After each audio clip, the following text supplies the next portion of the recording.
जय Hind my dear students, जय Hind my friends. मैं पवन कुमार सौडी अपने यूट्यूब चैनल वीरानो में आप सभी का हार्दिक स्वागत करता हूं। आप लोग देखे होंगे कि कुछ दिनों से मेरा यूट्यूब जो क्लास था वो चल नहीं रहा था। तबीयत खराब होने की वजह से मैं क्लास नहीं ले पा रहा था और स्टूडेंट्स जो वेट कर रहे थे, स्टूडेंट्स से भी मैंने बोल दिया था कि बेटा कुछ दिन तक क्लास तुम लोगों का नहीं चलेगा। लेकिन आज एआई का क्लास, आज पुनः इस क्लास में एआई का क्लास आज चलेगा। तो मैं चाहता हूं कि आप लोग मेरे यूट्यूब चैनल पर बने रहिए और आगे की क्लास में आप लोग पार्टिसिपेट जरूर करिए। और आज से क्लास आप लोगों का प्रॉपर वे में पर डे के हिसाब से चलना शुरू हो जाएगा। तो माय डियर स्टूडेंट्स, आज के क्लास में हम लोगों को पढ़ना है एप्लीकेशन ऑफ एआई। यहाँ पे बहुत सारे स्टूडेंट जो है कंफ्यूज हो जाते हैं कि एप्लीकेशन ऑफ एआई में हम लोगों को पढ़ना क्या है, लिखना क्या है।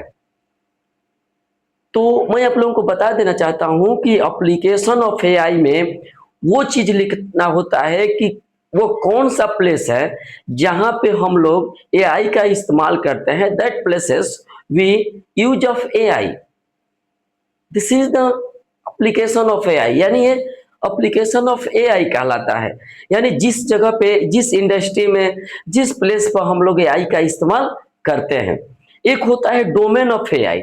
डोमेन ऑफ एआई का मतलब होता है एआई में कौन कौन से डोमेन, कौन कौन से एसेंशियल चीज होते हैं कि एआई इतना फ्लेक्सिबल, इतना अच्छे से वर्क करता है। This is the main part of AI, domain. बहुत सारे स्टूडेंट जो है, बहुत सारे मेरे दोस्त है, वो डोमेन के विषय में जानते होंगे। तो डोमेन जो होता है ओनली 3 प्रकार के होता है। एआई के अंतर्गत हम लोगों को पढ़ना है computer vision, NLP natural language processing and data science. यही 3 प्रकार के डोमेन्स को हम लोगों को पढ़ना होता है। तो अगले क्लास में मैं आप लोगों को पुनः एक बार बता दूंगा कि एआई डोमेन होता क्या है। आज फिलहाल हम लोग देखने की कोशिश करते हैं एप्लीकेशन ऑफ एआई।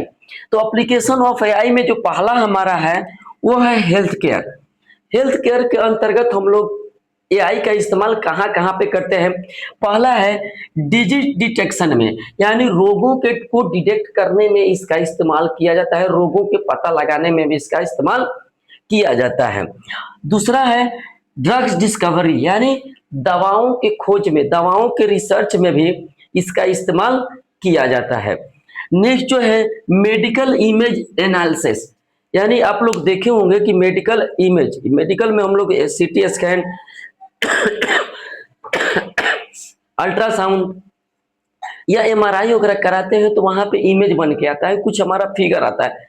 जैसे हड्डी वड्डी टूट गया या कुछ होता है इंटरनल चीजों को, तो वहां पे देखता है। तो वो किसका कमाल होता है, उसमें भी अब एआई का होने लगा है। क्योंकि देखिए ये अभी चाइना ने, मैं आप लोगों को बताया था एक क्लास में कि चाइना ने एक ऐसे सीटी स्कैन मशीन का निर्माण किया है जिसमें अगर पेशेंट बिल्कुल बेहोशी की अवस्था में है, बोल नहीं सकता, मान लीजिए किसी एक्सीडेंट में पेशेंट बेहोश है, वो बोल नहीं सकता, तो पेशेंट को लेटाकर उस मशीन के अंदर सिर्फ भेजा जाता है। जैसे सीटी स्कैन होता है तो वो पेशेंट के माइंड में क्या चल रहा है, क्या सोच रहा है, बॉडी के हलचल से, यानी बॉडी मूवमेंट से रोगों का पता लगाया जा रहा है। अच्छे से पता चल जाता है कि वो क्या चीज उसमें है। ठीक है, यानी जो व्यक्ति के दिमाग में चलता है वो भी मॉनिटर पर लिख देता है। तो इतना टेक्नोलॉजी आज के डेट में आगे पहुंच चुका है। नेक्स्ट जो है virtual health assistant, virtual health assistant में भी इसका इस्तेमाल किया जाता है।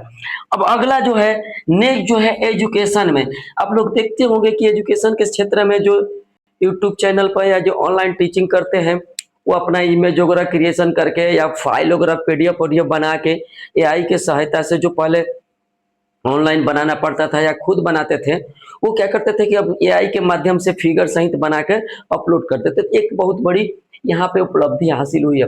दूसरा प्रोजेक्ट क्रिएशन करने में, एमडीपी बनाने में, एमडीपी यानी ठीक है जो क्लासेज प्रोजेक्ट होता है ना उसको बनाने में भी, इसके रिसर्च के थेसिस लिखने में, स्क्रिप्ट लिखने में, डेटा लिखने में, इस जगहों पे हमारा जो एआई जो होता है ना वो क्या करता है कि एजुकेशन के क्षेत्र में बहुत मददगार है आज के डेट में।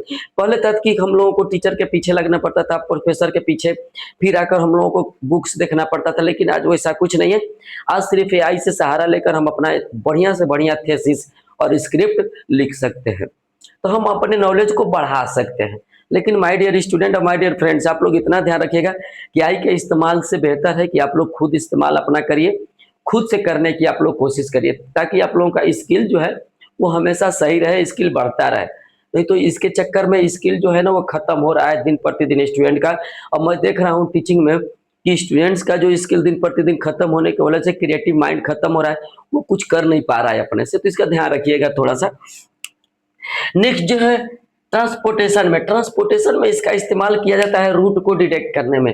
जिसे हम कहीं जा रहे हैं तो मैंने आप लोगों को बताया कि रूट का पहले ही पता लगा देता है कि इस रूट पे ट्रांसपोर्ट ज़्यादा है नहीं है, ट्रैफिक कितना जाम है, कि ट्रैफिक हैवी है कि लो है, कितना ट्रैफिक मिलेगा ये चीज़। या नेविगेशन में कि हमें जहाँ पहुँचना होता है बस नेविगेशन में अपना लोकेशन डाल दिया, ट्रैक करके हम वहाँ पे पहुँच जाते हैं, किसी से पूछने की जरूरत भी नहीं होती है। तो बहुत सारी चीज़ें एआई ने हम लोगों को दे दिया है।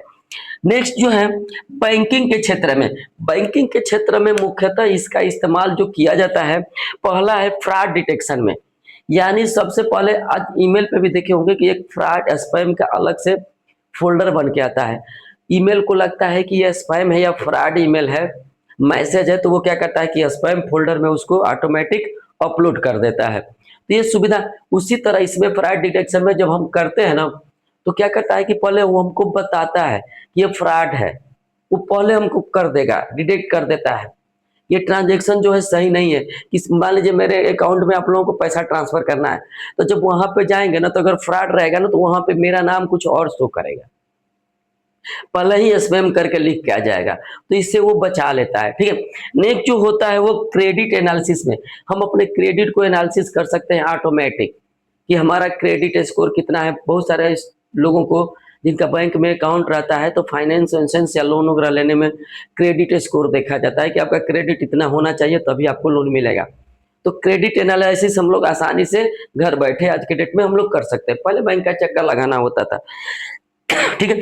अगला ऑटोमेटिक ट्रांजैक्शन मॉनिटरिंग में, बड़ी बड़ी कंपनियों में क्या होता है कि ऑटोमेटिक, ठीक है, ट्रांजैक्शन मॉनिटरिंग होता है, ऑटोमेटिक ट्रांजैक्शन होता है। पहले हम लोग पुटअप कर दिए, आज हम देख रहे हैं कि फोन पे भी बीपी है, गूगल पे भी कुछ ऐसी व्यवस्था आ रही है कि जिस व्यक्ति को हमको पेमेंट करना होता है महीने के हिसाब से, हम उसका नाम और डेट लिख देते हैं, उस डेट में हमको वो पहले ही मैसेज कर देगा या ऑटो ट्रांसफर कर देता है। तो मॉनिटरिंग कर देता है और आपको मैसेज दे देगा कि उसमें ऑटो डिडक्शन, ऑटो ट्रांजैक्शन हो चुका है। तो माय डियर स्टूडेंट, ये कुछ पॉइंट था, आज सिर्फ 4 पॉइंट है। अगले वीडियो में मैं आप लोगों को और जो पॉइंट्स है वो मैं बता दूंगा। तब तक के लिए आप लोग मेरे चैनल को एक बार सब्सक्राइब, कमेंट, शेयर करना ना भूलिए, क्योंकि बहुत मेहनत लगता है आप लोगों को ऑनलाइन क्लास देने में। ठीक है। तो बस मदद में मैं यही मांग रहा हूँ आप लोगों से कि मेरे चैनल को ज़्यादा से ज़्यादा सब्सक्राइब, कमेंट और शेयर करना ना भूलें। तब तक हम लोग मिलते हैं अपने नेक्स्ट क्लास में। तब तक के लिए जय हिंद। आप लोग खुश रहिए, सुरक्षित रहिए।